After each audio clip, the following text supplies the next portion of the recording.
Good evening, everyone, and welcome to Telling Tales. Here we tell atmospheric stories together through the medium of tabletop role-playing games. It is Monday evening, and we are playing Masks of Nyarlathotep with 7th edition Call of Cthulhu. We'll recap on that in a moment. But just before promo things, so below the stream, there are links to our social media, our Discord, and our Patreon, as well as our other streaming sites. So please come join us on all of those, the Discord especially, where you can chat with us and the other people who are involved in and enjoy the channel. Also, sneak preview, there's likely to be a special stream on Halloween.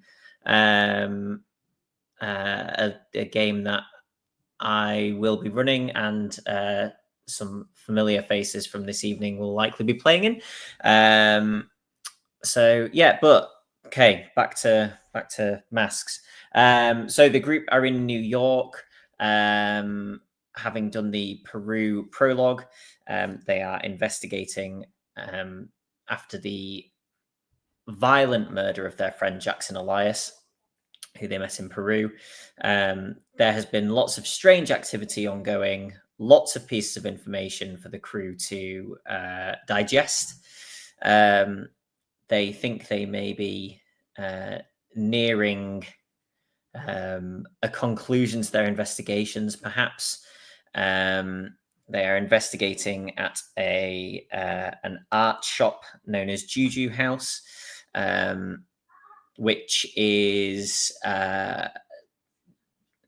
there is some strange activity that goes on around this building, and they are very much approaching the evening, the dark of the moon, where these things have typically occurred. And let's bring on Justin first, who plays Mr. Farwell, to discuss. I don't think that's necessary. To discuss Mr. Farwell's current location. Right now, Mr. Farwell is at home with a cup of tea in London. Or at least that's where he is in his mind palace.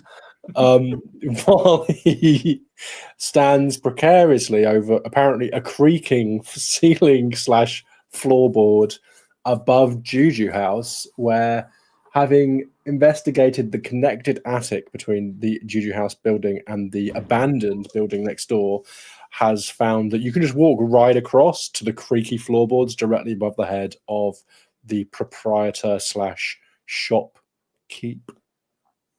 Yeah, and that was how we left last session. I need to learn to speak again. Did you do your warm-up exercises that I prescribed you? I don't think you did.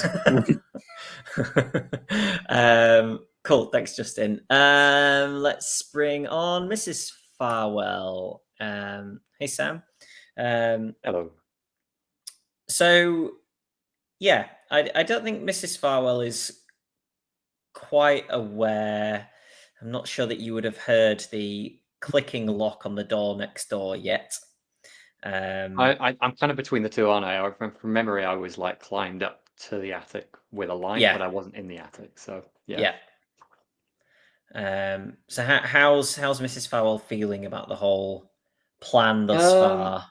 I seem to remember there were at least 2 sessions of Mrs. Farwell trying to discourage anyone from going anywhere near this place. So and that didn't seem to work. So I think she's gone for backup plan of, well, be here and try to at least bring some sanity into the group, which isn't working particularly well at the moment. But I think going to the attic seemed like a relatively sensible solution, just like to have a peek. So she's kind of hoping that everything is peaceful and quiet, and assumed, for whatever reason, that there's definitely no one here. I don't know why she assumed that, but that's what's in her head at the moment. So hopefully it's true. To be fair, the shop was locked, and it's lunchtime. So yeah, I think let's bring on Steve, who plays Edwin, who is also in the abandoned pawn shop next door. Hi, Steve. Evening. Hi there. Edwin, of course, a little more hesitant about carrying out this plan, I think, than some of the others. For a variety of reasons. not least because we're essentially trespassing right now. So, that's not a great position to be in for a lawyer. Yeah, I think you said that we might be thinking we were reaching the conclusion of our investigations. Only I think because we're running out of time. Yeah. The investigations will conclude in one way or another very soon. So that's always a nice little sort of encouragement to run headlong into danger. It's like when I was finishing my degree and I knew there were 3 days left and I had a mountain of work to do, but it didn't matter that I had a mountain of work to do because there were only 3 days left. So in 3 days' time, it was all going to be over.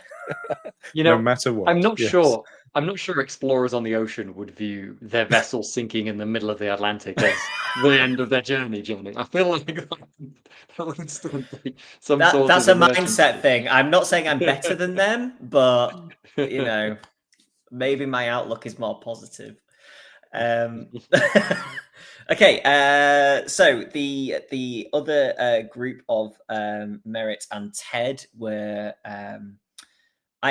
we're kind of staking out at the end of the road, and I believe waiting to see when the shopkeeper came back. So let's jump to Jack, who plays Ted. Hey, Jack. Hello. Yeah, I think you guys were kind of hoping to see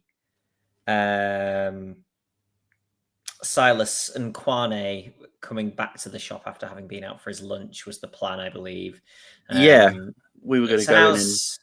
How's Ted feeling about everything? I think you brought your camera as well, didn't you, in case there were any opportunities for... I thought you were going to say in case of any trouble. Yeah, well, Ted's always got his camera on him. Because, you never know when you might want to, when you might need to. He's a professional. A story could come from anywhere. Cat stuck up a tree, cult summoning monsters. Who knows? But that probably won't happen in Juju House. We're just going in. I think we're the distraction, or so they don't get caught in the attic, and then we can see what's going on in the public facing side of things. I think I decided against doing, or Ted has also decided against doing an accent, because otherwise we'll get caught very quickly. So we're going to go in and just see what we can find out and leave through the front door, and it'll be fine. Yeah, great. So let's finally bring on John, who plays Merritt Barton. Hey, John. Hi, Jonny. How's Merritt feeling about the whole thing? Good? Generally, not good, but he doesn't have an imminent fear of danger. Okay. It's a shop that's open. People go in shops that are open all the time. Yeah, And Merritt's been in daylight, plenty of shops in lunchtime. his lifetime, and he's never died, so... Except that it's not open, like now, at all, right? It is now, actually, because the lock has just clicked. So that means if collapsing in through the ceiling, we're now safe because the shop's open. It's all good, folks. Now you're just a customer if you fall through the roof. If the door was locked, you'd be trespassing, but now... Customers don't often fall into your lap like that, so the shopkeeper will be friendly because, you never know when that's going to happen. Got to take business where it comes. Especially in Kenyan art. I don't think there's a big market for that in 1925 New York. Maybe there is. I've never been. All I know is if we have a lawyer, so if we can prove that falling through their ceiling is negligence on their part, then we've got a really good lawsuit on our hands. Yeah. It's a bit of a stretch. Give me some time. Hang on. Are there any signs saying don't climb over the ceiling or don't fall through the ceiling? Are there any signs on the door to Juju House saying, "Don't break into the abandoned pawn shop next door. Climb into the roof cavity"? Well, I'm asking you, Johnny. You're the keeper. Do I need to roll for that, or I love that all of the evasion tactics are coming into play to just halt any negative things from actually occurring in game. it won't? Nothing negative happens in this game. I don't think anything bad's going to happen because we're going to roll really well. So, Yeah. Justin, Mr. Farwell hears the click of the lock below him Okay. and a small squeak as the door opens. The attic door, No, the door to the shop. the front door to the shop. Yes. Okay.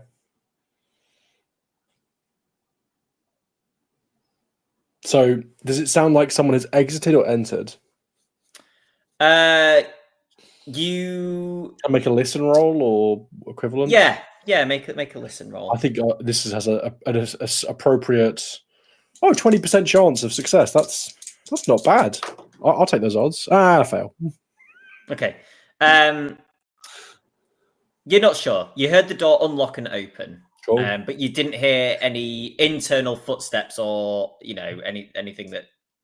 Do I think I'm loud? Like, have I made any like big creaks or anything? Not as far as you're aware. Okay.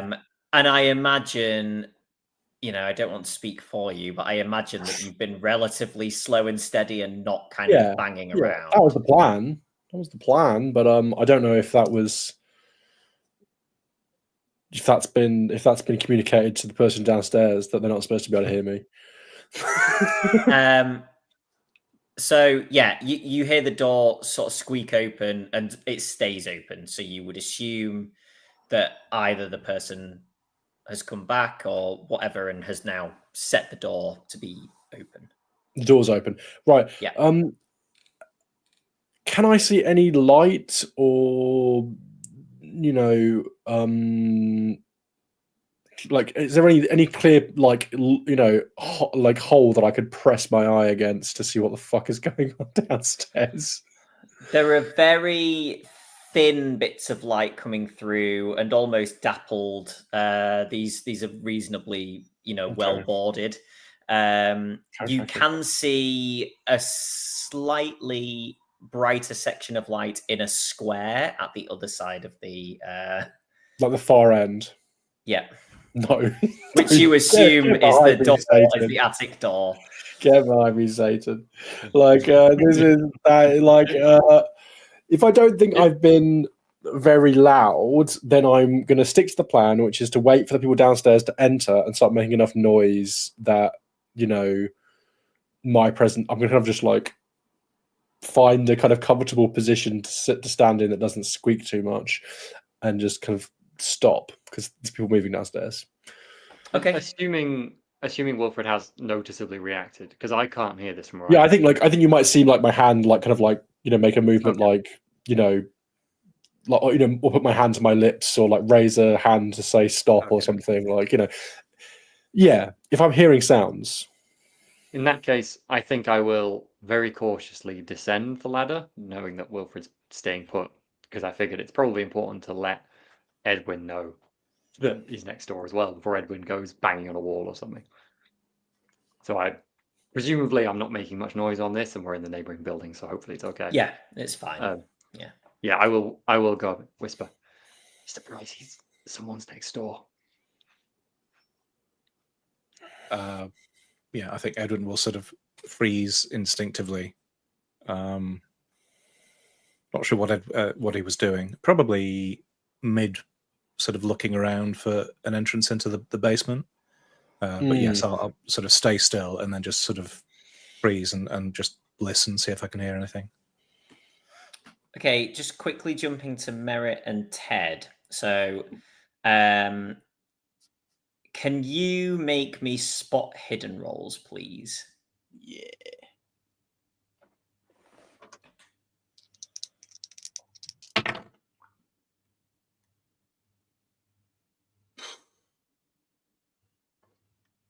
That was a fail. Here's also a fail. Okay. This seems like the prime time to go into the store then. You haven't seen Silas come past. I mean, have they seen? They haven't seen the door open either, right? They've been looking the other way. That's what's. So nothing has changed from their perspective. Yeah.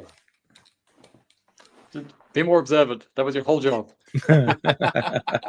So where are Merritt and Ted currently? Are they in the courtyard or are they? They're in like a coffee shop or something, I think, aren't Oh, you? right. Scoping Oh, out like a cafe. I think that was the Yeah. idea. That sounds about right. We were sitting outside, like opposite the courtyards. Yeah.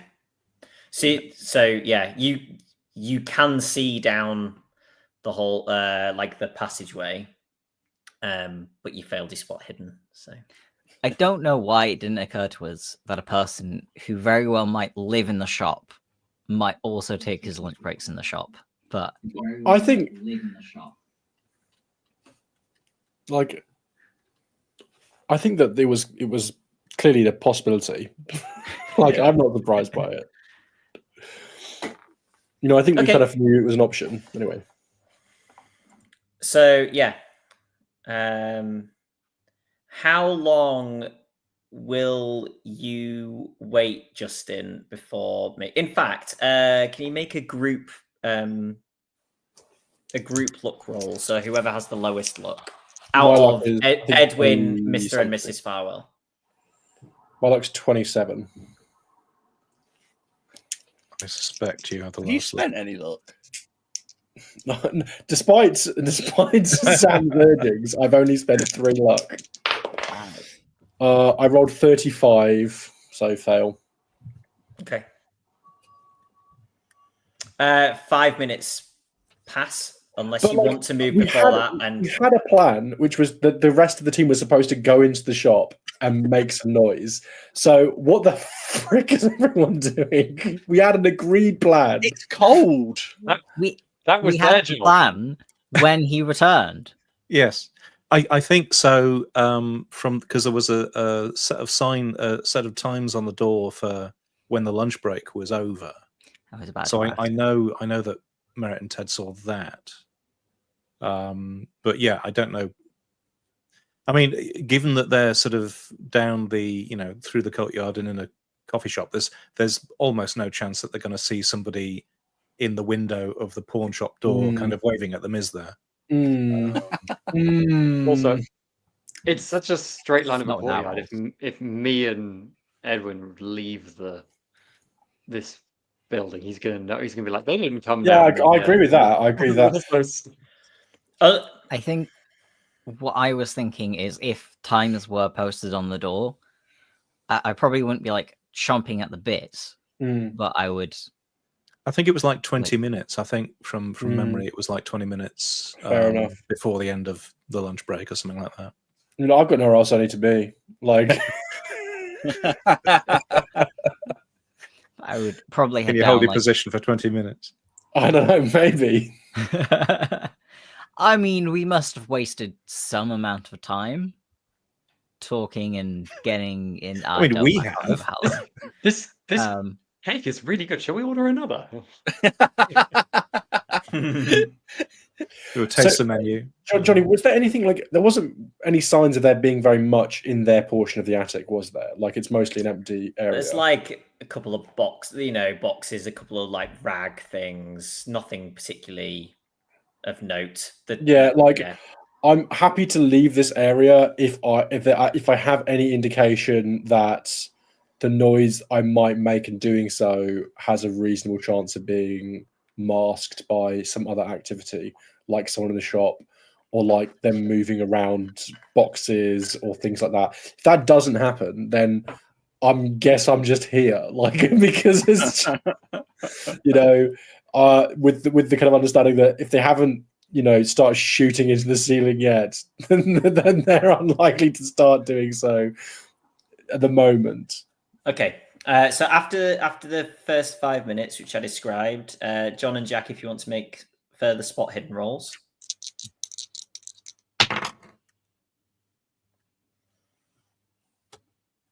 that is an 8, so I think that's a pass. Okay. Okay, yeah, nice. that's a fail by me. So Don't forget to mark off, John, if you haven't already got a tick for it. But yeah, you spot that you kind of have a double take moment where you're kind of looking like your eyes are almost skipping the alleyway as you're looking back and forth to look for somebody walking towards the alleyway. And then you have a kind of, for whatever reason, they kind of catch in the straight line down the alley and you carry on past. And then you kind of jump back again as you realize that the door is standing open. Mr. Hobbs, did he walk past us? Have we been not paying attention? I didn't see him walk past. Neither did I'm I. sure we've been paying attention. But I suppose we should pay up and head out then. that was the plan. Hopefully the others are in position. Yeah, we'll pay up and head out. Okay. So you head down there and see. Are you just strolling in? I assume, looking unbothered by the whole thing. I will, and this might just be the whole player thing of making a mountain out of a molehill, but it's strange that the door is left open. It's like freezing cold January, isn't it? That's true. I wasn't going to mention this, but having re-listened to last week's episode, our friend Carlton Ramsey was made definitely sure that the door was closed. But equally, bringing that up, if we retcon the door being closed, then you'll never notice, and we'll just be stuck here. That's true. Forever. That's true. So, Surely they have a sign that switches from closed from open to little twisty sign. That Anyway, we can see from the other side of the road, and we'll just say there's two doors. It's like a little porch bit. Or maybe we've got him just as he's doing the German thing of like to stop moisture from building up. You open all of the doors and windows at one point in the hottest part of the day, and it lets out all the hot air, but also all the damp. And then I don't think that's what he's doing. I think we are making a mountain out of a molehill. Yes. He's summoning eldritch horrors, but they can only come in through an open door. It's like signs. Okay. Yeah. We go through the open door that's open for no suspicious reason. Yes. Okay. So you step into the store. It is about 15 by 20 feet, which you would realize is not the full size of the building, like depth-wise. And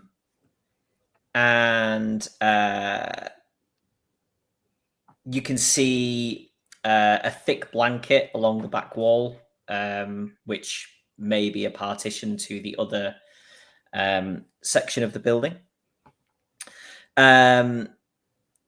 It is quite dusty and dirty in here. There are African tribal artifacts, sort of all piled. It's not, it's not being kept well ordered. It's much more like, like a kind of bric-a-brac store almost, apart from like certain display pieces. It's just kind of get as much in here as they can get in here, and people can pick out bits that kind of take their eye. So there are masks, leather drums, carved wildebeest, some hand weapons, which if you look, they look reasonably dull, probably display items. Ivory warthogs. There's a mildly sort of uneasy, oppressive feeling to the shop, which is slightly appeased by the cool air coming in from outside. That'll be the open door.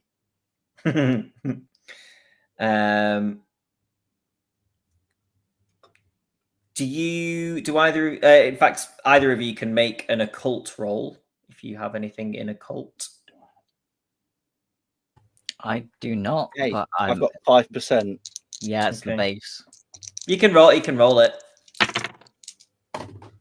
No. Oh, Definitely not. what? 17?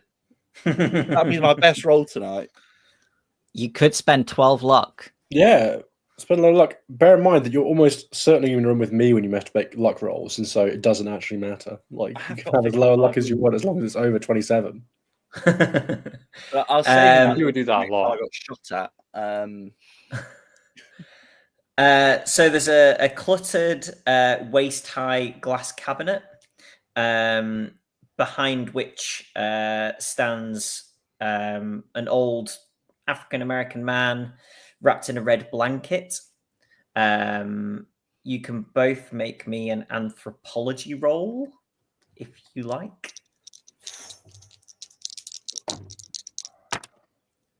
Nope. Yeah, 41 as opposed to trying to get a 1. Okay. Just out by 40. I could spend a lot of luck. And he smiles a toothless smile at you, and says, "Hello, my friends. I am Silas. Is there anything here I can help you with? You are, of course, free to browse." Justin, I would say that you can hear talking happening. Can I make some kind of I mean, if it continues, well, let's see what happens. Let's see what happens.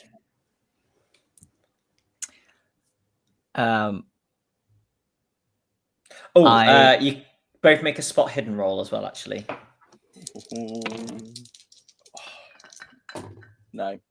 No, annoyingly. Is it no? Okay. I've failed. Not no. I'm not going to make the roll.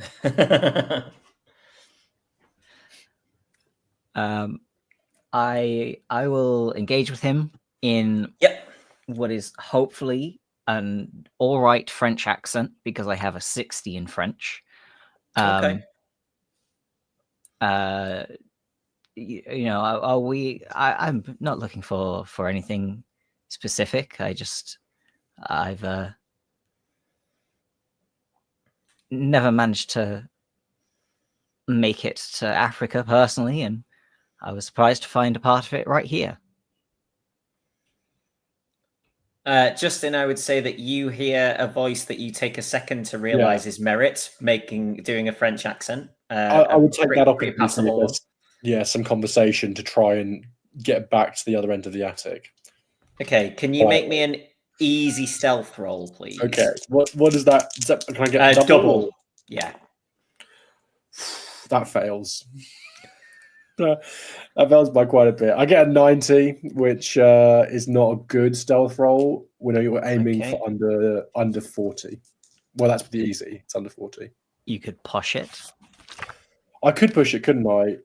To make things even worse. What things can't? I mean, I'm still gonna. The thing is, I'm still more likely than not to fail if I push it. Wait, what is your stealth rating? 20. So double is 40. Yeah.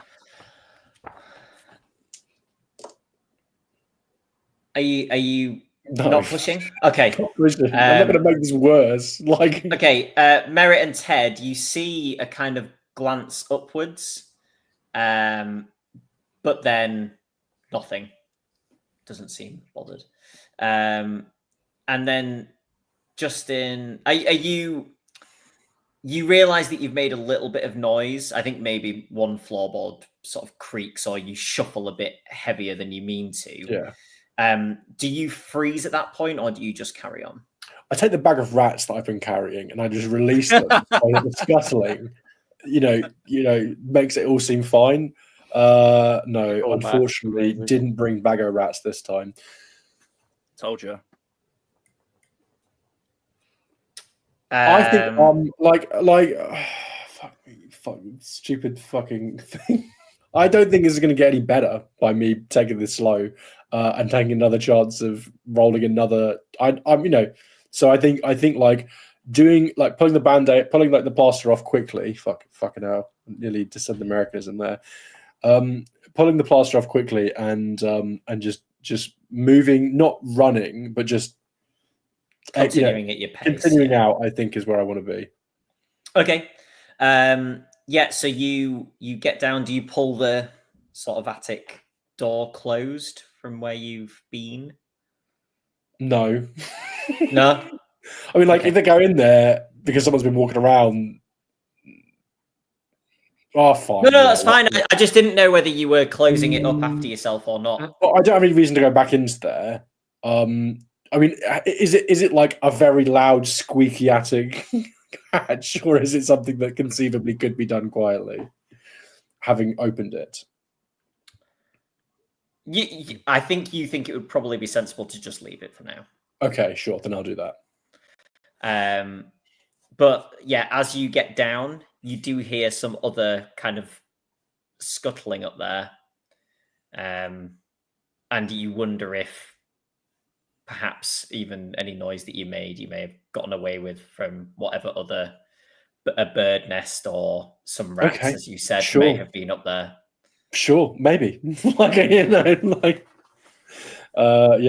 maybe, just like there's like a large kind of like grumpy shrug at Mrs. Farwell, like as in kind of like, even though no question was asked, but I'm just like, what did you expect? Like, what did you expect of me from this?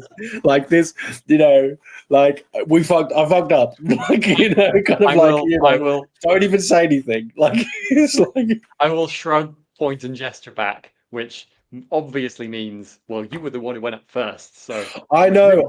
Like, I kind of get like, I know, like, a kind of like another shrug. I know. I'm not saying like the right thing here. I just, where is Mr. Price? Like gestures going on. Yeah. By the way, while we've been down in this room, Johnny, assuming that the way we came in is pretty visible from the shot, I won't have tested it, but we'll just have had a good close look at the door that goes the other way to see if it looks like it's easy to get out of in any way without making too much noise. I assume the answer is going to be no, but I'm having a look, I suppose, while I'm here. The window on it is boarded, and you would have to pick the lock. It is locked, so but it's not like chained and padlocked from the outside, from what you remember previously.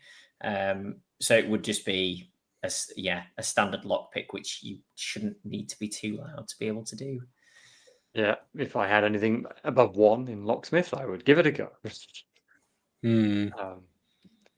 Yeah, probably the quietest of whispers, assuming we get together, I'll just say, like, how are we going to get back out if he can see us? Like, didn't we bring a bag of overalls?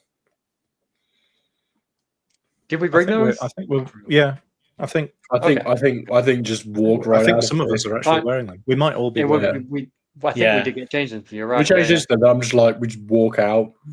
Okay, yeah. I'm gonna like see if there's like odd tools hanging around to grab, so it's more convenient. I've got tools. Like, if you want tools, I've got tools. Hand out tools. Yeah, like just someone like waving a screwdriver, like. What's weird is carrying a tool bag. I'm not suspicious. Like twiddle it, like. Well, what I'm saying is, then we can leave. Do we want to what I would like to know from Edwin is if there's any indication that there's like a access to the lower level basement stuff. That's true. Yeah. Because basically upstairs is a bust. There's nothing in the attic worth knowing about, and there's no access in the main room. Was there a door on the other side of the attic? Yeah, we could probably get down through that if we wanted to. But obviously, that's just even worse in many ways. I mean, if we want to break in, there's loads of ways to break in. Like, Yeah. Yeah. Was there any indication of any sort of basement entrance? No. None. Wow. Take up some floorboards. Maybe not right now. I'm just saying, when is the right time? When we're all dead? When they've killed suppose- everyone? I suppose we have either we're not here at all, or we are actually doing work in this place, convincing one way or the other to go for, don't we? I think Mrs. Farwell is definitely leaning towards like we leave now. I mean, we're here. This was supposed to be a recce. This wasn't supposed to be a. No, that's true. That's fair. I appreciate that. But if we have been just rumbled, didn't get caught. if we have been rumbled in any shape or form, What? well, we're here. If there's something we can do that is a recce, it's best to do it rather than come back when we want to try something different. Assuming you whispered this, I'll shrug at you and go, "What other ideas do you have?" With my hand. I mean, on- genuinely lifting Sure. floorboards is an idea. I think it would be shocking if you didn't come round to investigate that, and I don't have an answer. Well, I could be quiet. I'm opening the front door. Okay. Let's bail, I guess. Confidently so- marching the other direction away from the building, I guess, down the alleyway without looking back. Is that what the other two are If thinking? you're as well? going, then we all have to go. So, I mean, unless Edwin's very keen to stay or has something he wants to do. Oh, you're muted, Steve. No. Yeah, if there's no basement entrance. Okay, yeah, then we'll go. We'll just go.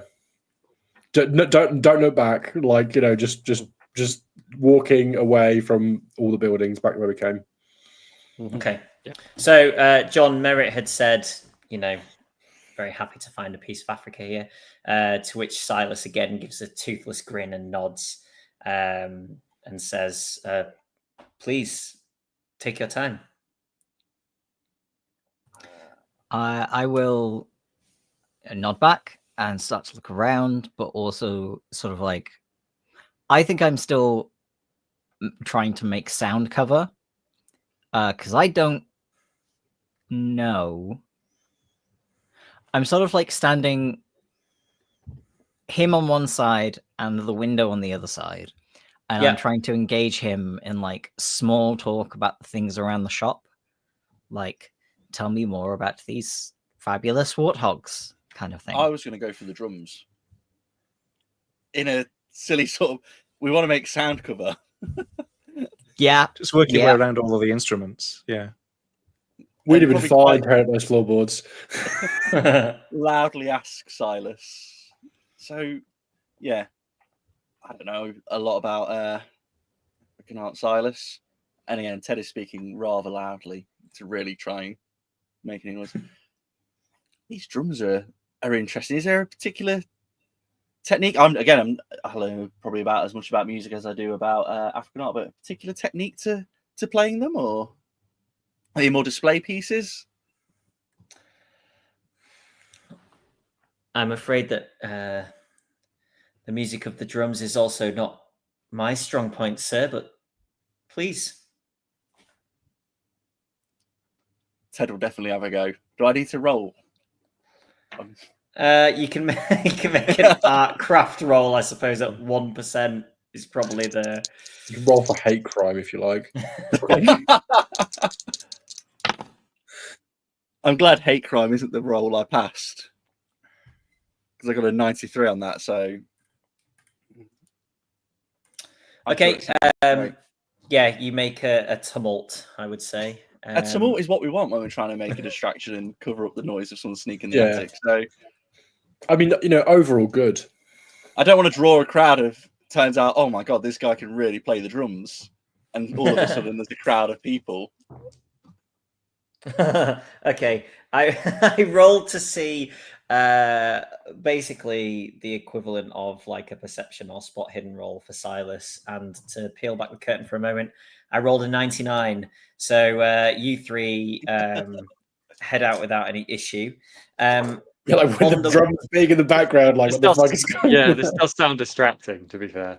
On the way out, you pass a smartly dressed white man who you would guess is in his mid-20s. You can make spot hidden rolls if you like. Yeah, I'd definitely pay attention to that. Sounds like a talent agent. Well, I rolled a 93, so Is it? Are you giving me like a freaking Marty McFly? Yeah. Wait till you hear this sound. Like, what are you talking about? I got a hard I success. passed my spot hidden roll by 27 under 29. Nice. You can see that he is wearing a gun underneath his suit jacket. Sure, nice. That makes two of us. Like, anyway, no. We don't recognize him at all. Do they like? Okay, I guess it's maybe too much to ask, but does that make me think cop, or does that make me think something else? Yeah, that's where I was going as well. Possibly too much to ask. I think you would guess a cop. Cool, great. Especially because you are at least sort of mildly suspicious that there may be some involvement between them and Juju House. There's no like recognition towards us whatsoever. I know we're wearing overalls, but our faces are still visible. So you get a passing glance, but yeah, nothing more than that. Okay. I reckon head straight to that cafe the others were hiding in, and then We weren't hiding. I would say we want to make a good amount of distance, then remove and like change out of the overalls. That's what would be my so beyond the cafe to Beyond the somewhere a bit further and we did have a change. carriage waiting, incidentally. But I mean that's probably where our stuff is, isn't it? So yeah, sure.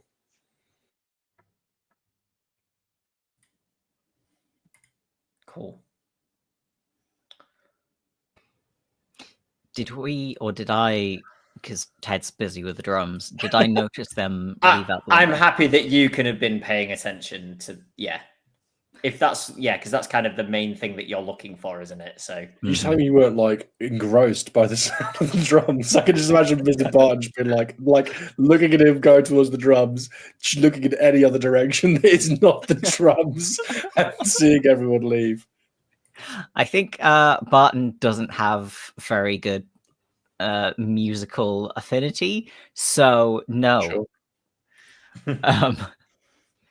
In that case, I will buy the smallest of the hand drums for my friend and thank the proprietor and leave. Goodness. okay. Yeah, I follow him. Like, it'd be weird for me to stay on there after he's just bought me to carry on playing. I work here now.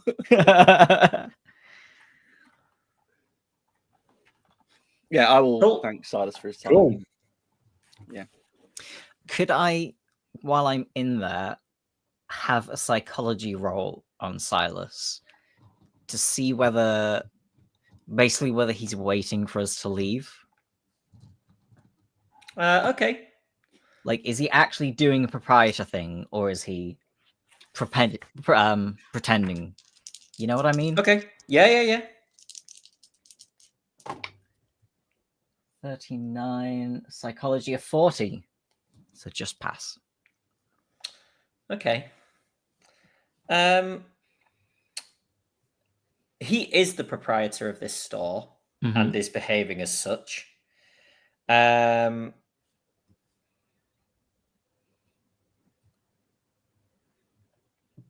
But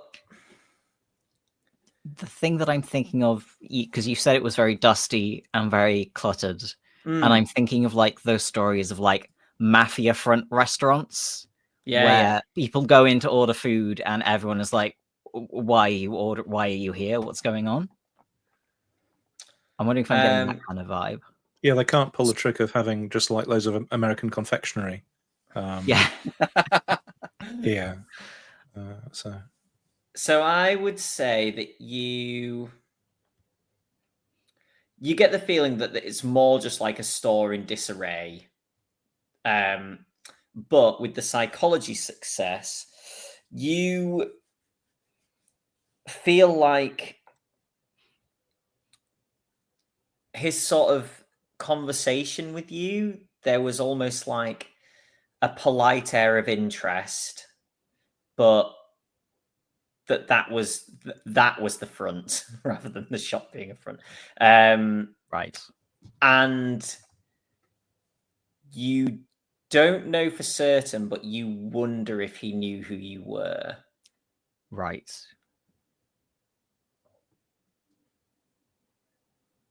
Okay.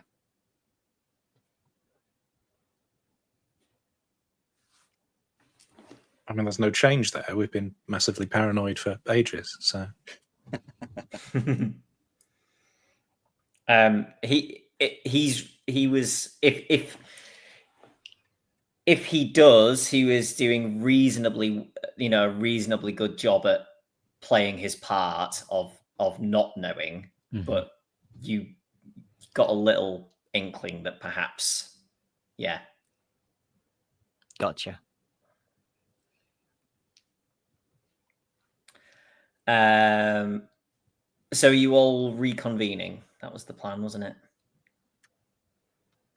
Yes. Okay.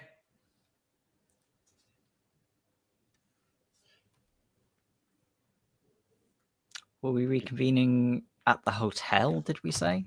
Or think if in you the have a- carriage? Probably somewhere by the carriage, really, wouldn't it? Like a distance away, but shall we be kind to ourselves and say we had a meeting point planned? Yeah. I guess Mrs. Farr will be very anxious immediately upon seeing Mr. Barton, and Hobbs will be like, did he seem to notice anything next door? Were we caught? He seemed to notice a sound in the attic at one point, but he seemed Didn't to sound. dismiss it. Just That's as a good. quick aside, so you three passed the smartly dressed gentleman as you had come out of the alleyway. You two passed him just heading into the shop.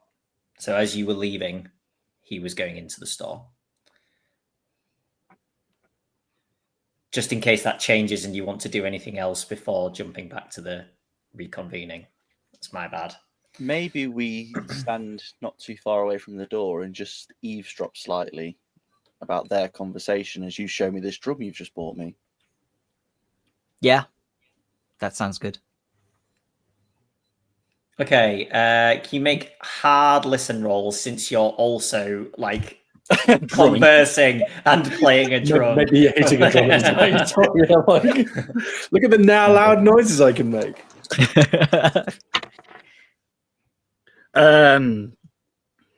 So a hard, what do we need to get for that? Half. Half. Okay, yeah, 95 won't do it then. You had us in the first. Can you speak up? I can't hear you over the sound of the drum. Do you like it? Okay, how long do you stay there? Probably not that long if we can't hear anything, like Yeah, no.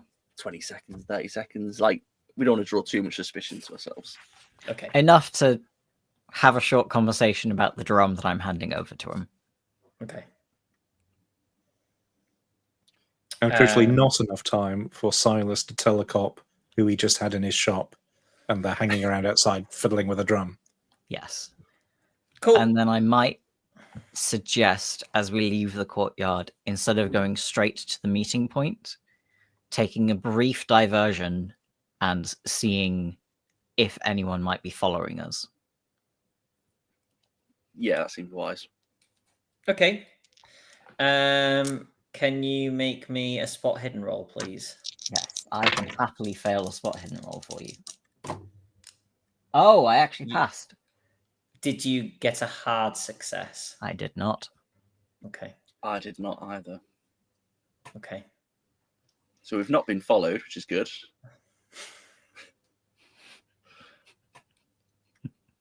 So yeah, we go back to the meeting point. Yep. Yep.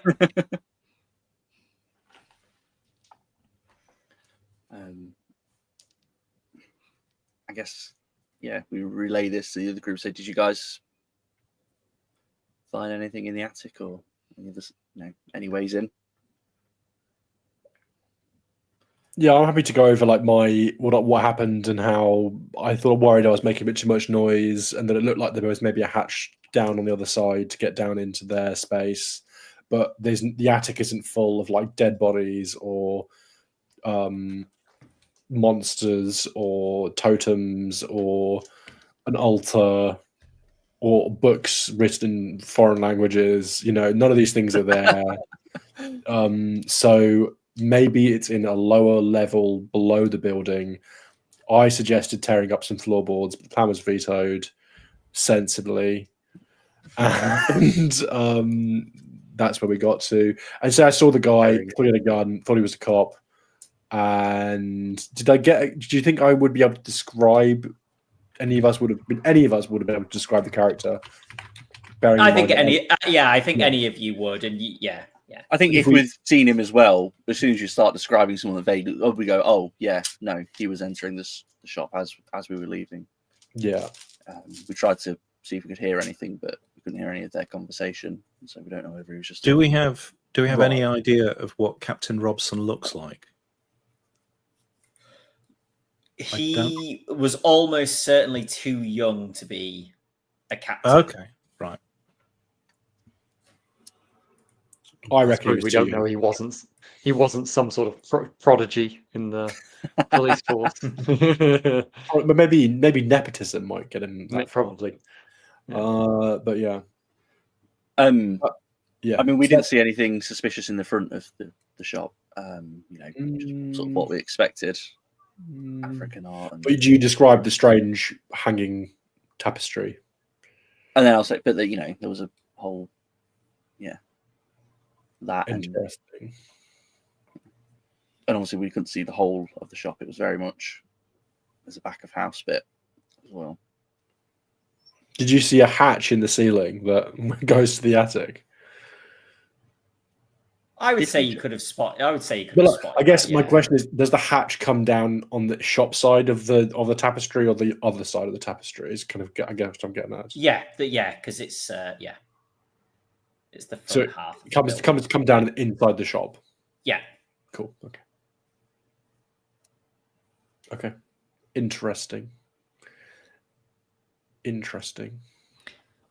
I will say he was either being very polite with a very good customer service retail persona, or he may have recognized us. Well, I think Mrs. Farwell gets visibly alarmed by this, and it's like, we need to go. We need to go right now. If he recognizes, we should get back to we should change hotel. We shouldn't go to the same hotel tonight.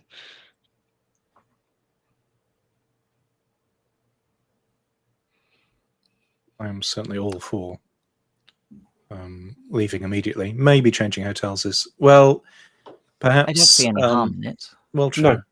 I'd definitely be like keeping an eye out of the carriage to see if we're being followed. Not that it's going to be easy to tell, unless it's like a big police car. Yeah, are you in the carriage while having this conversation? I imagine so. I assume so. Yeah. Okay. And the carriage is moving? Are we like on the way? I'm hoping so. Back now at this point, yeah. Okay, we're moving. And anyone else can also make hard spot hidden rolls. I'm going to say Merritt's and Ted's are used up. I'm not going to make it. I think I'm distracted. What was the roll? Sorry, which roll? A hard spot hidden to see if you are being tailed. No, 88 does not pass. I rolled a 92. Tonight is just cursed, obviously. Okay. I think Winifred is staying in the carriage and isn't like, look, she's like hiding. I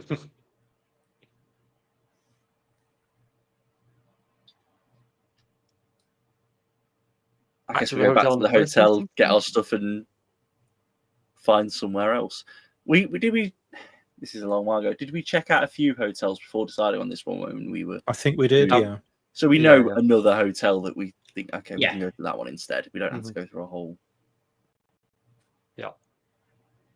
It's worth saying because I think it was quite a distance away, this one as well, wasn't it? Because we were across the local, the regional Yeah. boundary. So, yeah. Are we? Just to acknowledge, Mrs. Farwell clearly said that in a slightly panicked way, and you don't have to take her seriously. It's up for debate. No, like I say, I don't see any harm in it.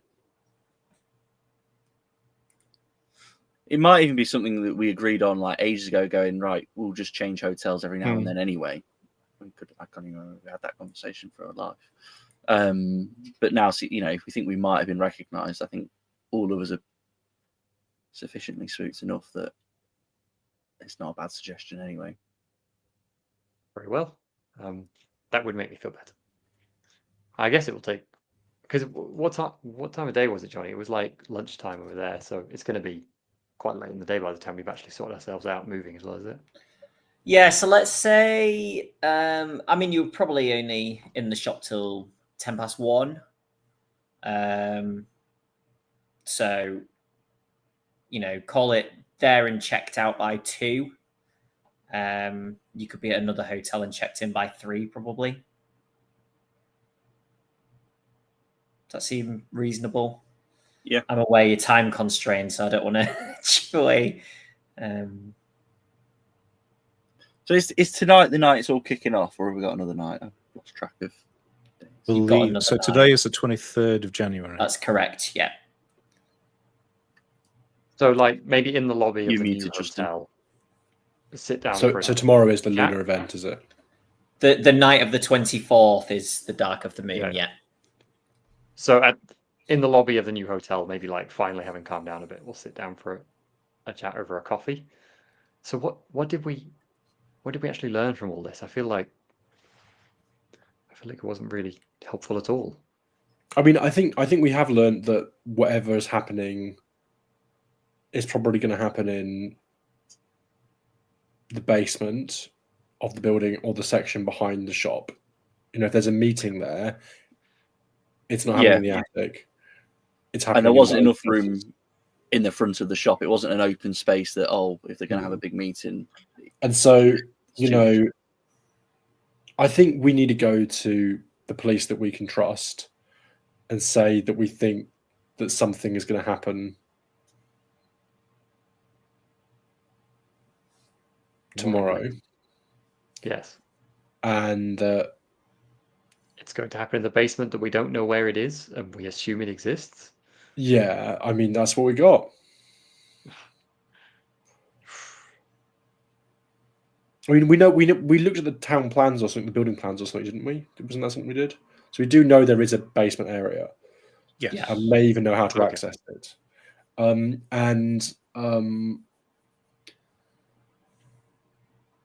What we're lacking right now really is like probable cause for investigation.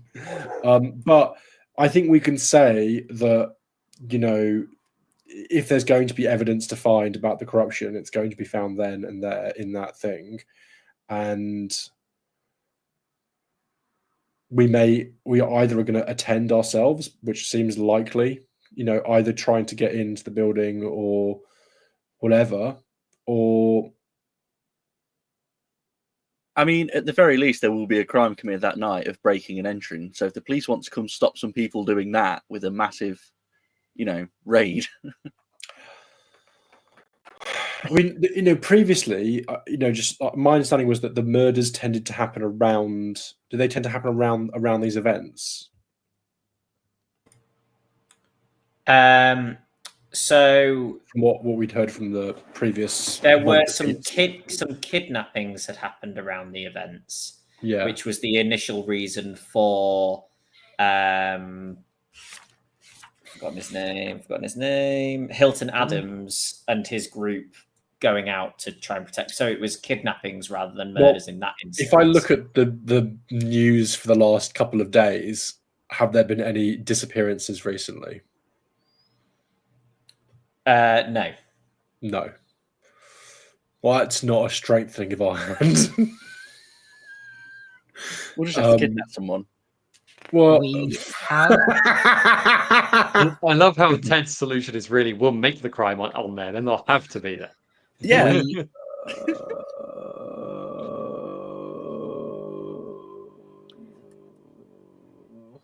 we, we have a statement from Needham Johnson, who is Hilton's friend, to say that around the same time where Hilton and the gang went out, people and also crates could be seen at Juju House.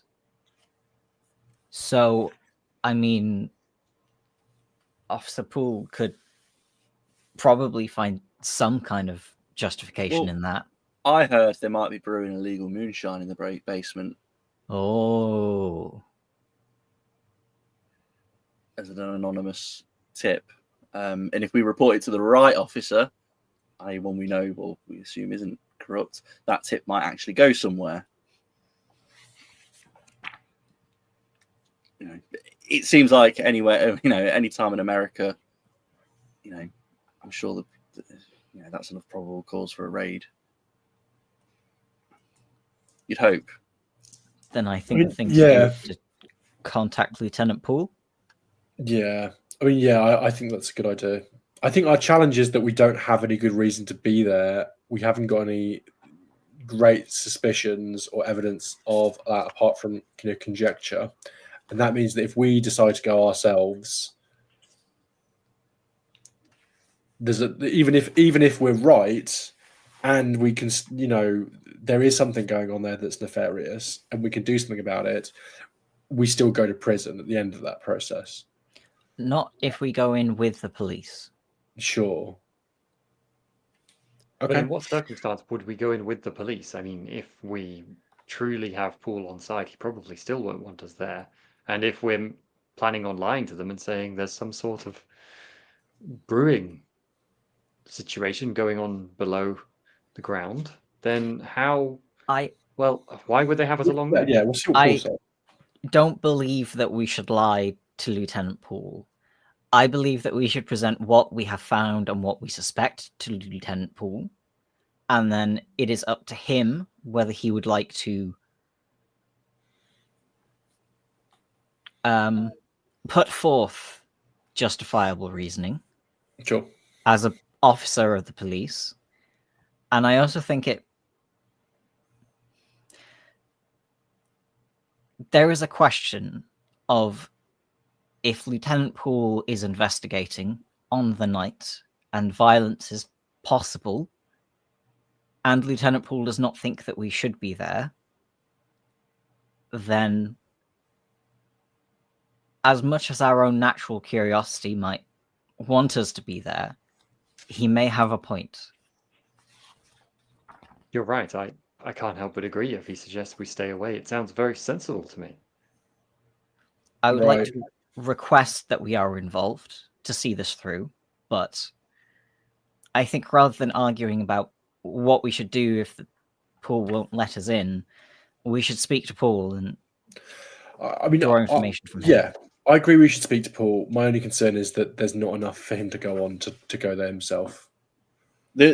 My concern as well is that he's going to go there on his own, because I don't think there's enough necessary that we have to authorize a whole police raid on it. And if these people are dangerous, or just one or two police officers going in, then perhaps the thing is to talk to Lieutenant Poole to see what justification he needs. Perhaps we can help him that way. Well, we can certainly ask whether he recognizes the person, the cop who entered the store. Yes. I mean, the main problem is, yes, we have no evidence to present, which is a problem. And the other problem is that there seems to be somebody in that shop all the time, The nights we drove past, the light in the back window. They were there over lunch. So in terms of, I mean, potentially we can, perhaps we're trying to jump the gun. Perhaps we just need to lay low and see what happens. Like watch the store over the night of the 24th, see who goes in and out. Perhaps we can get the stores opposite the court entrance. Perhaps we can persuade somebody to let us into an upper floor and keep a vantage point from there. It doesn't necessarily have to be the pawn shop. But yes, right now we have no evidence, and short of just getting Lieutenant Poole to raid the place on a whim, I'm not sure that would really be in his best interests. If he puts a step wrong with near Captain Robson, then he will, at the very least, be in harm's way from the police force angle, and very possibly in harm's way from the members of Juju House. I agree. And what if we are wrong and there is nothing for him to find tomorrow night? I mean, we're only going off a suggestion that something might happen. We should at least tell him that nothing happens. Yeah, all of our leverage is gone in the police force here. I think that's the best case scenario if nothing happens, because if nothing happens, then that's great. That's really good.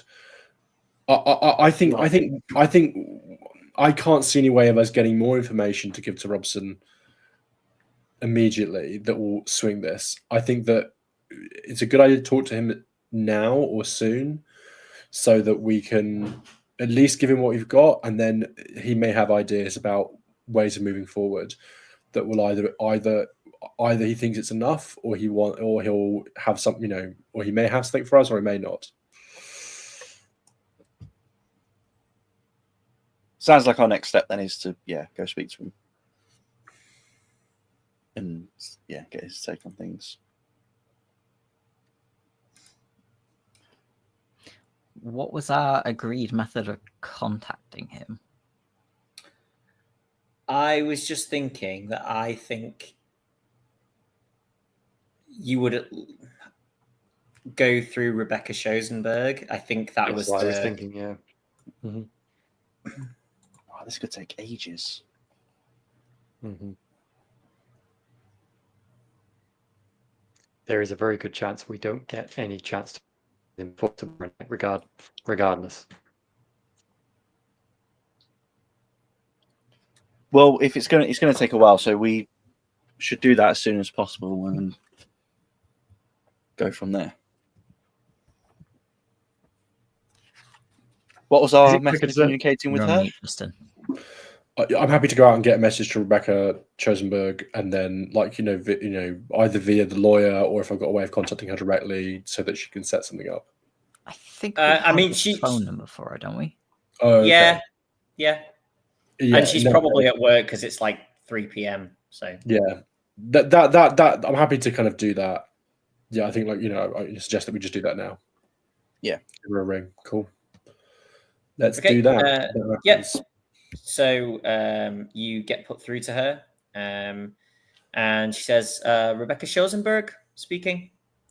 I explained that we are really concerned that. Well, basically, I think I explained that we think that there might be something actionable happening tomorrow night. We're not sure on it yet, but we really want to have a talk with Robson to get his opinion on things. Not Robson. Paul. Not Robson. Sorry, Paul. Sorry, I'm getting confused. Paul to get a handle on things and get his idea about what's happening, and just generally sound worried that tomorrow night is going to be important.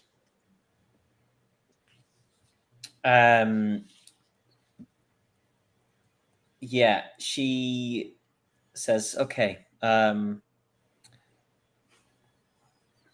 Where are you staying at the moment? I will.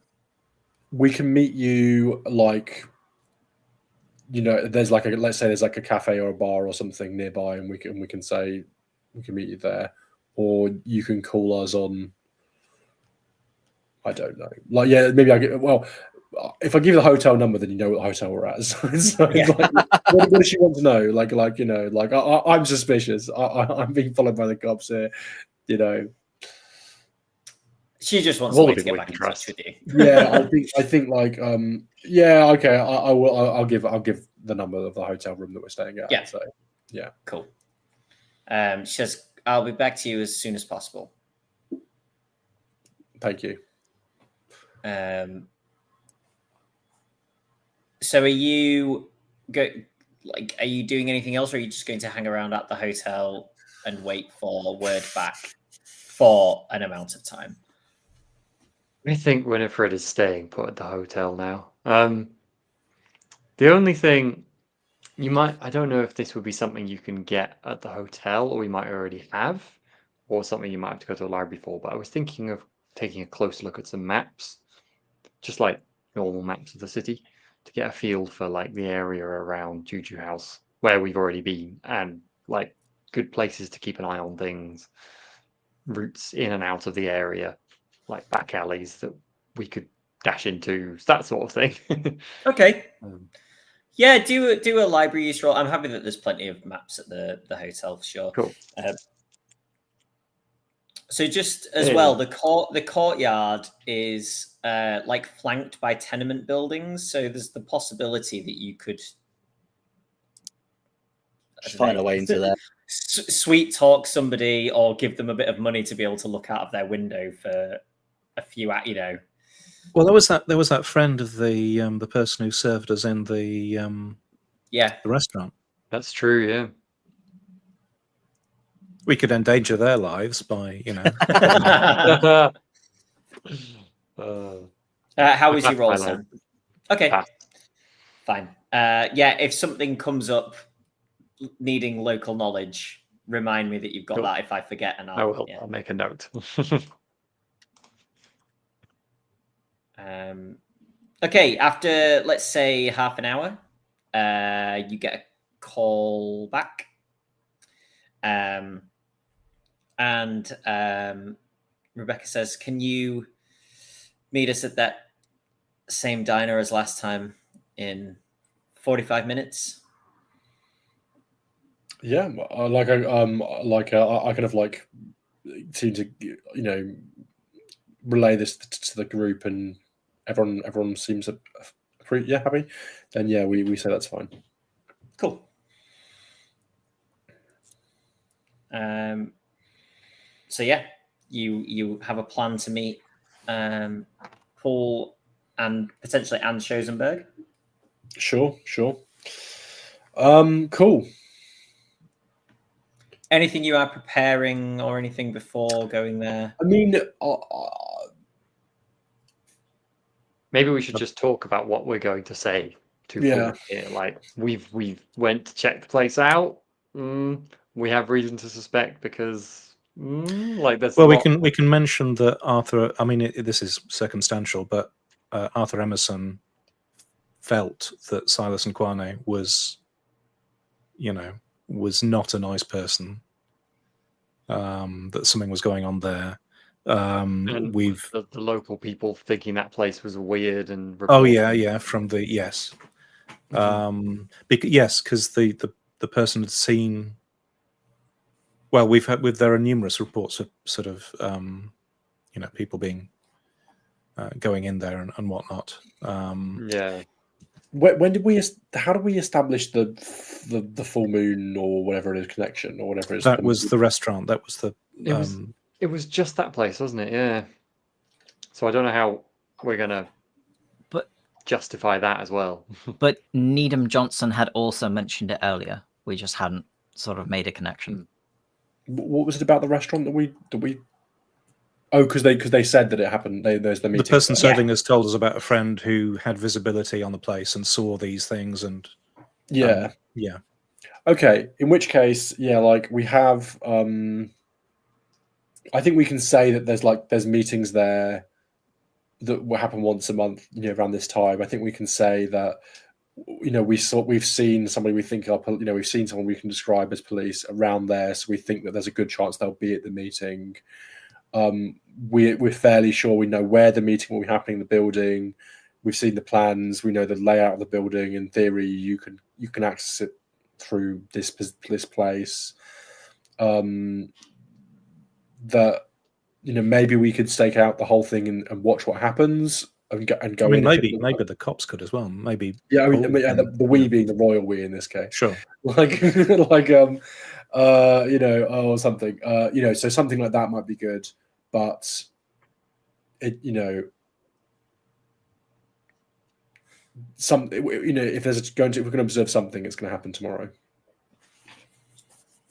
It's all very please trust us and bad things are happening there, isn't it?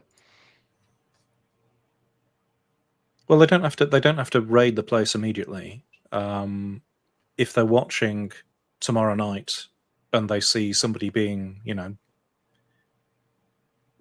pulled out of the back of a car and bundled in, if there's any evidence of, illicit activity, or indeed if they see, so Paul knows about the. I mean, we told him initially about the headdresses, the people who committed the murder of Jackson Elias. Winifred, you saw them fleeing the scene with wearing those headdresses. If the police see any people wearing those at the time, there is an immediate link. Yes, I mean, obviously, if true, I suppose one would be a pretty rubbish cult member if you walked down the street wearing one. But then again, they have they have done already, so it's possible.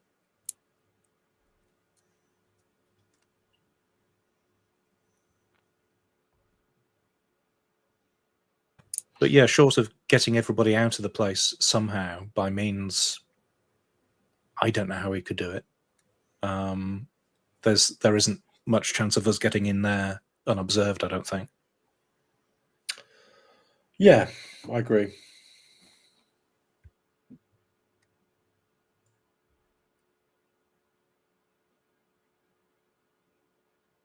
So that was our pre-dino chat, I guess. Silas, I remember you saying that Silas was wearing a red something when we went in. What was it again? Like a red blanket. sort of shawl. Yeah. Oh, okay. Because he had the door open. Yeah. And it wasn't a red shawl made out of human tongues, just to, We failed our roles. Underline. Just like a Failed cult, his so spot no, hidden. Yeah. No, it wasn't.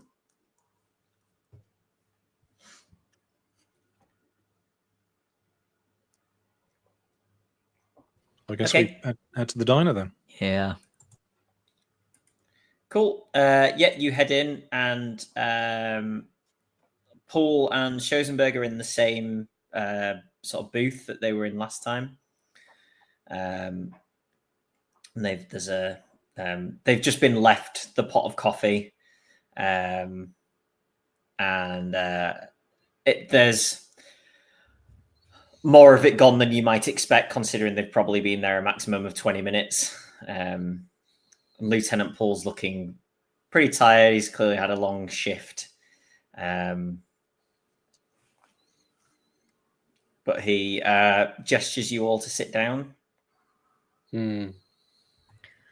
Lieutenant, thank you for meeting us. No problem. You have some further information on our previous discussion, perhaps? Possibly. Or, well, it is further information. The question is how useful it is. Okay. We have reason to believe that there will be some sort of meeting at Juju House tomorrow night in the dark of the moon, and that these meetings are in some way linked to the local abductions.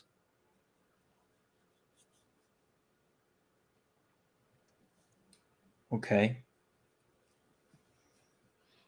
We have The timing, he kind of flicks through a notepad and says, yeah, that would probably match up with those.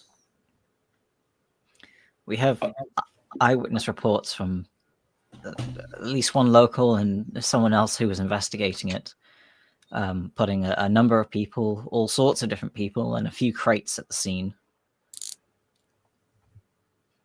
Well, we've got a lot of other stuff, but none of it really seems relevant directly to the Juju house. Other than we may have visited it yesterday, and while we were there, saw a gentleman we thought could be a plainclothes colleague of yours. And I'll describe him.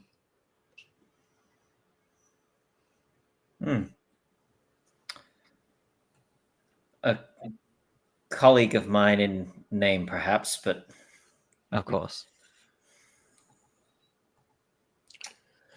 It's not a lot to go on, but like Farwell maybe looking to try and look at, we're not trying, but is exasperated, is also tired, is also slightly wigged out by the whole thing, basically trying to impress that he's got a bad feeling that tomorrow is an important night and this is important. I see that. Going back to the officer, was he did he appear to be on duty? He was armed.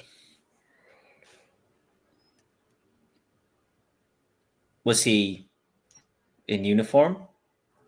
No. I don't think he was he? No. No, he was in a suit, in fact. That's interesting because he is a uniformed officer. How common is it for officers to carry their firearms off duty?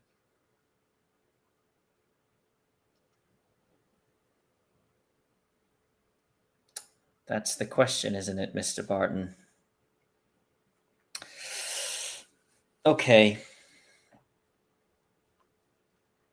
I'll also briefly explain that it seems that that Jackson Elias might well have been murdered because he was following the crates from Mombasa that we know go to Juju House, and he followed that link to Emerson Imports. He was going to speak to Silas and Kwane, and then he ended up dead. So there is in terms of crates and Juju House and Silas and Kwane, it might have been a reaction to the investigations that he was carrying out.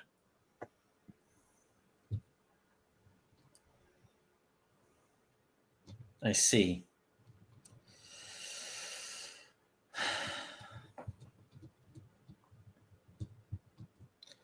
Let me think on this a little. I'm aware of the time pressures, so not for too long, but there are numerous moving parts that I must consider, unfortunately. I don't suppose you were able to find out any more information about Silas and Kwane, or he says, diving for his notes. Makunga Ndari. Not as much as I would have liked or expected. No. Ndari seems to be a legitimate business owner.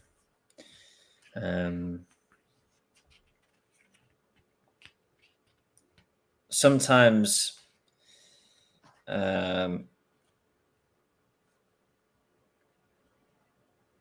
somebody seems a little too clean cut.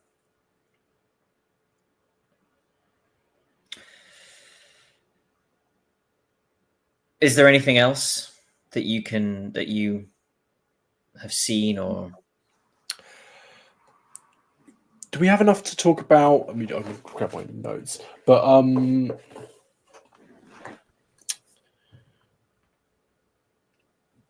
do we have enough to talk about the Bunay?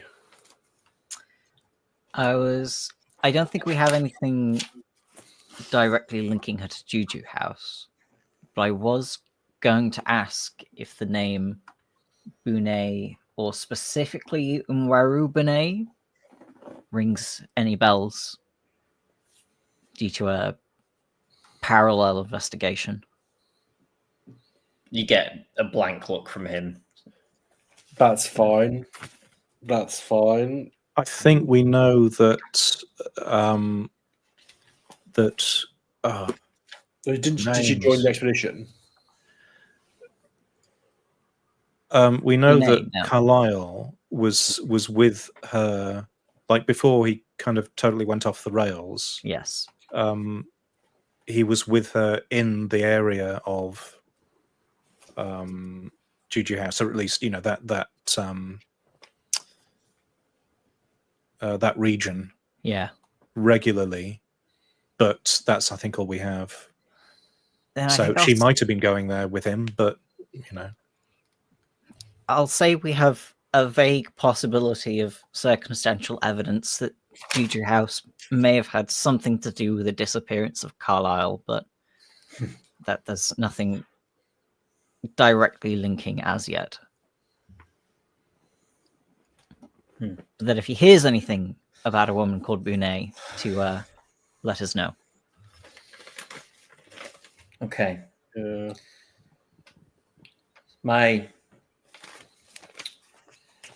If everything were to align in an ideal world, this would probably be enough for me to get a few guys and stake out tomorrow evening. I just have to make sure that I get the right guys and that nothing makes its way back.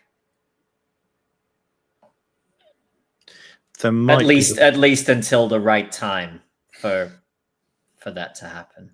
I think as well, like if they were to do a stakeout on their own, we would probably sit ourselves up in the restaurant nearby so that we can be nearby. So maybe it's worth saying, and that's what maybe it's worth mentioning that we have an interest in this if we can be of any help, but otherwise we probably would set up shop over there for the evening. Obviously, we don't recommend civilians being involved in police investigations, Mr. Farwell. I realise the irony. Having dinner as you nearby have, is not quite. being involved. And of course, I cannot prevent you from doing that, but you should not become involved if anything does occur.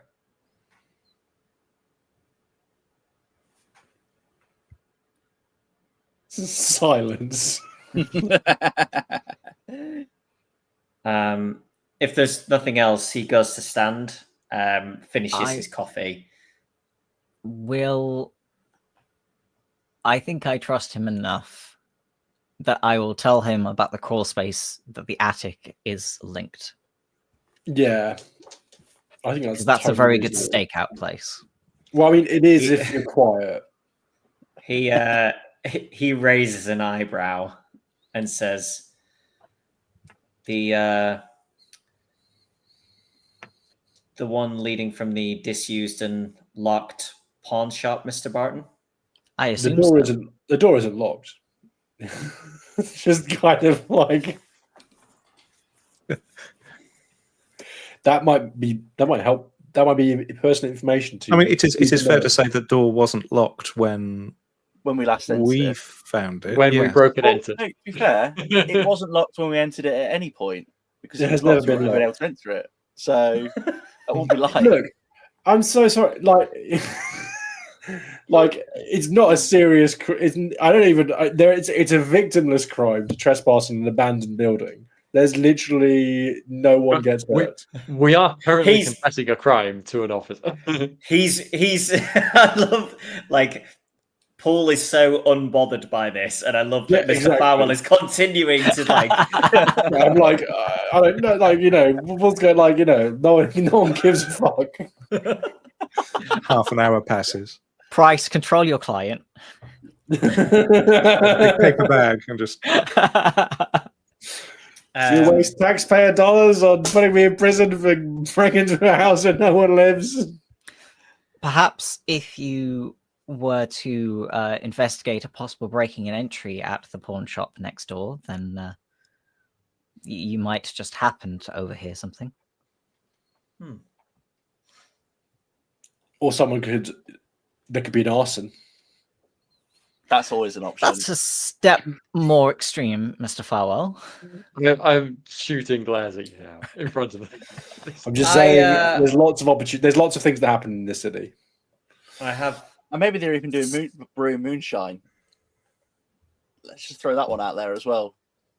I have some conversations to have before tomorrow evening, so if you will excuse me, Ms. Schosenberg, and he heads out, kind of tips his hat and nods at the wait staff. I probably like let him go, and then after he's gone, I look at everyone and go, "Did we find out whether he's doing something tomorrow evening or not?" I'm not. I don't know. certain. We'll find out when we have dinner. He is. Right. I believe he is doing something. He is going to go ask questions about exactly what he can do. Very well. Rebecca Schosenberg still sat with you and like scribbling notes down from what you were saying still. What are you writing says- down, especially with the bit about arson and Rick? She says, just ahead of any potential article that may come from this, are there any other things that would not necessarily be relevant to a police lieutenant, but may make good flavor in a story? I think it's worth saying that, like, what's his face wears the red scarf thing, shawl thing. Mm-hmm. Like, that's in a newspaper article. That's basically bang to rights. You know what I mean? Like,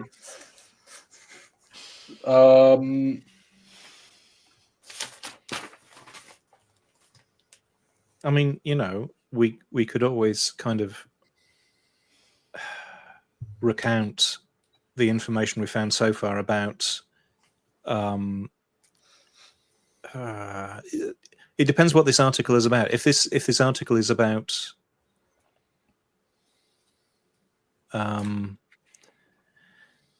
implicating Juju House, because we could talk about the Jackson Elias murder and the headdresses, and that there's a secret cult, in the heart of New York.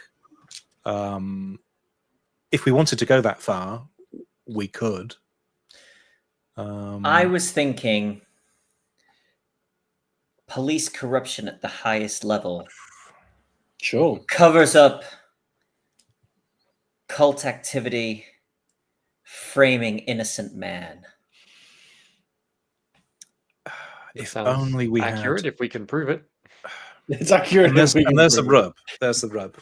Like, if we can get a journal or a I would be proof of focusing money on- changing hands. I'd be focusing on the disappearances and the kidnappings. Personally, that's fear sells for papers. Well, That's and my- Hilton Adams' potential wrongful execution. yeah, Exactly. exactly. But yes, it's the proof is the. If only we had proof that Robson was taking money. That is the missing link that would help us enormously. But When we describe this cop to Schosenberg, can she tell us if this is someone we should know about, or is this just a random beat cop that's part of the? No, he's a bit of a lackey, I suppose. Like he's quite a low level. Does he have a name in the story, Johnny, or would that asking you for a name inconvenience you? If he doesn't have a name in the story, I don't care about him.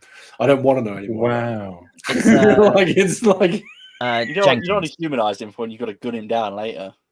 yeah, exactly. Yeah, thank you. I really appreciate the faith that Damn it, we should have followed the cop. We should turn this around. We should follow the cop who's going to be walking out of the shop with a big bundle of cash. think he's still there? I mean, I suppose we have a chance of maybe doing that tomorrow. You know, yeah. I mean, there are. I think that it's definitely. There's definitely a lot of things to observe tomorrow night. If we get a chance, if we get a chance to do so, to supplement whatever the police are doing, that's great. Yeah. Is there anything else we want to do before tomorrow night? We have a plan to be there. Maybe find a place to hide out. Maybe have a meal nearby. I've done some research on alleyways and such. But what? I think we find us ways into the tenement building. That's something we can do. Although we're going to observe from the diner, actually, wasn't we? As we have dinner. Maybe we could split up, get views on it from different places. Yes, I think maybe having some people at the front and some people at the back would be a good idea. Also, we should. I want to make it clear now, I suppose, one way or the other, but are we? I don't think we're trying to interfere, correct? We're watching. If we split up, we need to be especially clear on that. I would say that has to depend on what we end up observing. If this is the night of an abduction and we witness an abduction in process, can we sit there and do nothing? I see your point. I suppose we can't. In that case, if there's any way that we can communicate with each other from different places, that we can view each other, perhaps, or I don't know. Science fiction nonsense. That'll never happen.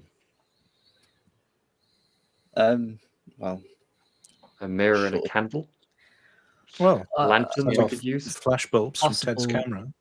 If the True. restaurant It's a has good a idea. telephone and we find a business at the back or front, the back of the building that also has a telephone, we could ask to use their phones.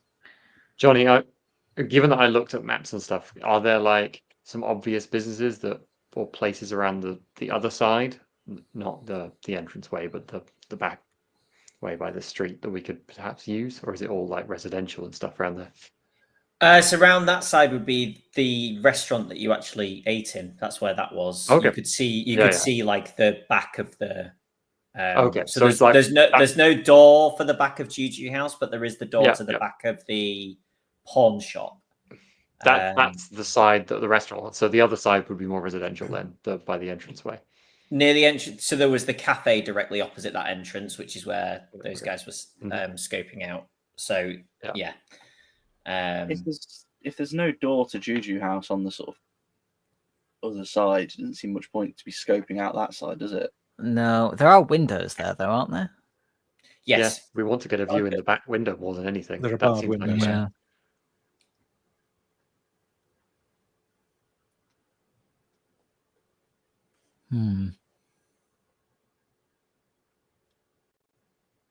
I mean, we could go as 3 groups of 2. We do have Corporal Shane. I know he's very quiet, but I don't think any of us want to be on their own. No, that's not sensible. And I don't think it's wise. I don't think we need 3 of us to watch a back window. So 2 at the back, certainly, and then 2 other groups. 2 watching the entrance alleyway, potentially from the cafe if it's open, or And then maybe around 2 in the in the if we can tenements. swing it from the persuade the friend of the server to let us watch over things. Mr. Hobbs, your camera only works in the light. If you don't have the flash in the dark, it won't really give a good picture, correct? So it's no good in... Yes, it's not going to be able to take pictures of who goes in or anything like that. Not without being rather obvious. Yeah, as soon as I take a photo, they're going to... Yeah, it's quite dark, isn't it, down the entrance at night, Jonny, from when we've been? And Yeah. I don't know how much control you have over the cameras back then of leaving the exposure open longer, but that's still not going to help if people are coming backwards and forwards anyway. Well, we should all do our best then to try and remember the faces of all the people we see.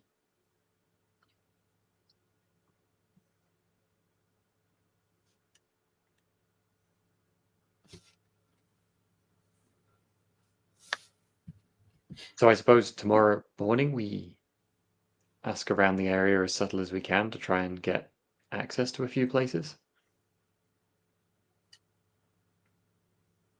Sounds like the plan, yeah. And then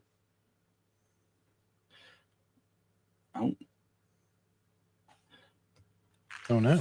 we, I guess, Someone's need been to. kidnapped. Lieutenant Paul didn't actually say he was going to do a massive police raid or anything. He just said he was going to. We don't know.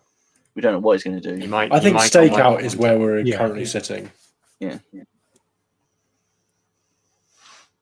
I'm very worried. It sounds like Mr. Mfwame might have got wind that we were looking into these things. I'm very worried either that he's going to be highly vigilant for our eyes tomorrow, well, and that they might not do whatever they're planning on doing. Good. Like, you know. I suppose you're right. The second one would be fine, but these are dangerous people. We have to be very careful. They know we're already doing this. They would expect us to be there tomorrow, I assume. I think Well, we're it's just-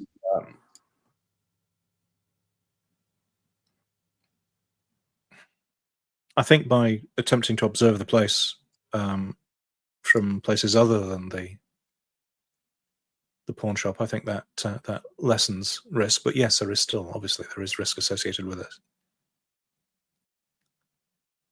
But yes, I don't know what we do. If we are as easily recognizable as it seems, then we simply cannot go near the place without risk of repercussion.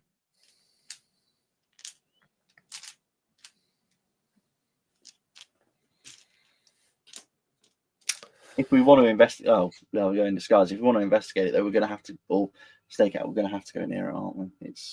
I mean, it's I suppose a potential that if something happens and like maybe everybody leaves after the event and we could creep in then, maybe if a situation does escalate and there might be an opportunity we could grab, but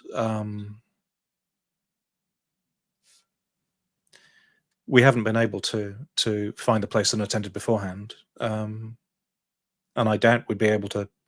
I think it would be madness to try to slip in with the crowd and during the event. So I think our options are limited. I definitely think there's something to be said for staking out, because the restaurant, you can see quite a lot of the entrance alley, can't you? Well, enough for us The to cafe. Yeah, the you cafe. can, yeah. Sorry, yeah. Like because if we go there, we can at least watch who's if people are still coming and going while it's open, we can watch whoever's coming and going. We can take notes. We can, if something seems to be happening suddenly, we can make a decision then about what we want to do. And then when it closes, we can either relocate some. That's what I think. Like, if it doesn't happen until very late in the evening after the cafe's closed, then I'm not sure what we do. Whether there's another spot we can relocate to. The cafe is such an obvious place to be. I'm worried that if we start tomorrow there and then split up, we'll all be spotted and, well, who knows what. I don't think it's gonna. I'm not that concerned about it, but fair enough. It's also my concern about going and then going to ask if we can get access to this place and that place while in the area, which just, again, seems to be drawing attention to ourselves. I know that's the only way we're going to find any information, but... Well, the alternative is we stay away and leave it to Lieutenant Bull, but if we do, then it's entirely in his hands, and well, If we were going to do that, we might as well have got on a boat back to England. I think I agree. we want to investigate this. We want to see this through to the end. We've got to be there. And I'm trying to figure out the best way of doing it, and the best way of doing it is not to all get spotted.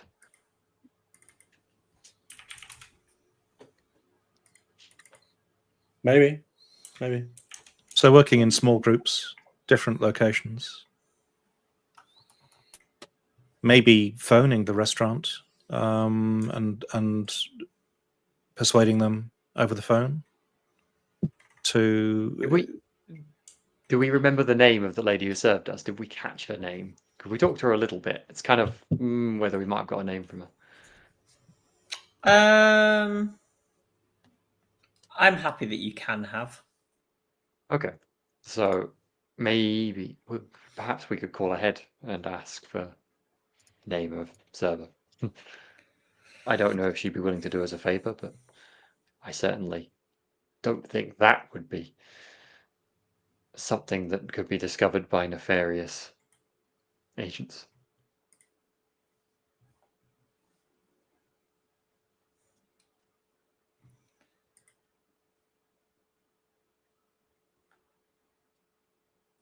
Welcome back. So we're all agreed. Merritt's going to go in first with the machine gun.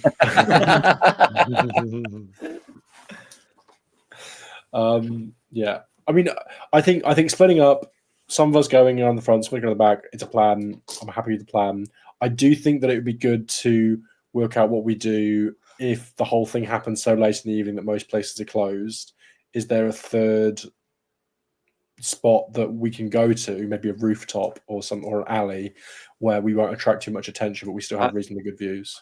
I think the place to start is calling up the restaurant and asking for that lovely lady who served us. I think she might be able to help us find access to somewhere in the first instance, and maybe other options from there. Okay, can we do that today? Yeah, it's still not. Still early enough, isn't it, for us to do that? Mm-hmm. Yeah, it's prime restaurant time. Cool. Oh, I know you're really busy, but can you answer our question about staking out from your restaurant? I think I'm happy if you call up, ask, because they've said they've seen people coming and going, so presumably this kind of thing happens during business hours. And I'll call her and ask. I'll phone if I can, Jonny. Maybe reserve a table by the window. Mm-hmm. You call. She's working. Cool. In the first instance, I will book a table with whoever's on the phone for the sake of business, and then I will say, "Oh, could I speak to X server as well?" Yeah. You hear a very confused hello. Hello. When was it? Last night? The night before? We were there. Both. I think you did 2 nights in a row, didn't you? Yeah. We were there the other night, and you served us.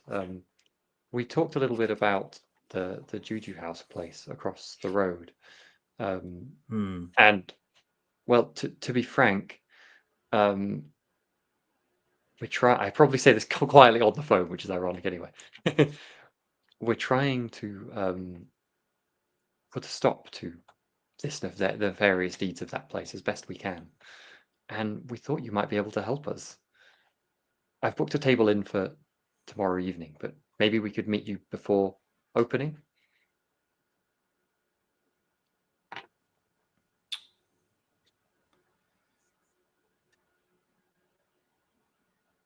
I know this is a long shot, and if you don't want to get involved, I totally understand.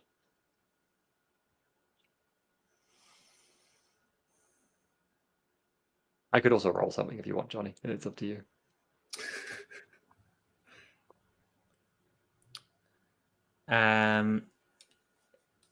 There's a few seconds of silence, and she says, 2 p.m. outside the bakery around the corner, and then puts the phone down. Yes. And we'll leave it there for this week. Oh, I'm gonna get from the Cool. bakery. Gonna get so many baked goods. What was Greg's called back then? Gregory's. Gregory's. Yeah. But we lost John again. Gosh, internet pain. Yeah. Okay, thanks everybody. I think that we should be on next week also. And yeah, there will be something almost certainly on Halloween evening, which I will be running, which will be fun. Links to everything below the stream.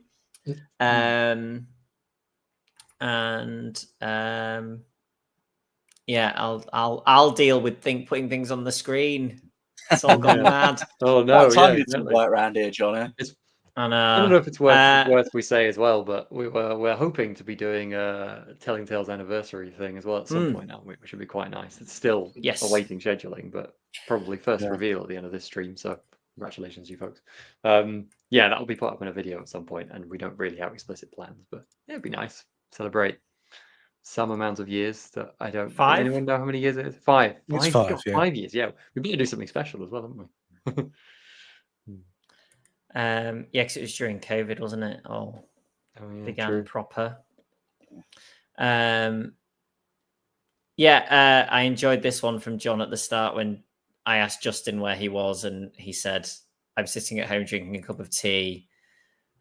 Justin had a chance to make this whole adventure a flashback, thus ensuring his survival. That'd be good. It could be a premonition, though. That's, you know. But where's That's true. Winifred? Where is she? Seeing my own death. Can you imagine if Justin, you decide in your flashback that my character is dead on behalf of the GM? Anyway, sorry. A hello to Mr. and Mrs. Farwell from Lucas Cunningham. Steve's.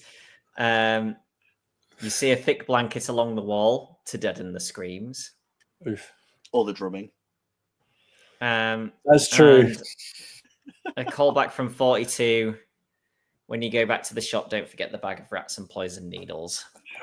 I assume that's what Justin was referencing with the bag of rats, but I wasn't sure. I was not on it though. I wish I was that smart. Oh, perfect. It made me laugh because I thought it was.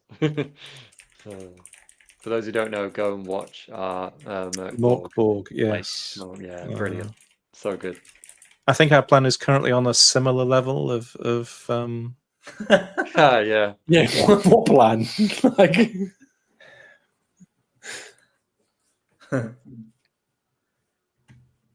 oh, we've just been raided. fantastic. Great time. Every time at the end of the stream. Every time.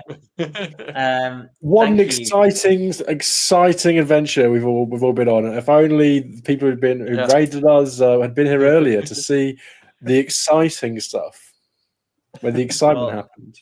Bye, Thank Sam. you anyway to follow Black Cats for that. Yeah, thank you. Does it end with them? cool. They all lived happily ever after, right? That's how this story ends. Well, yeah, but who's they in this instance?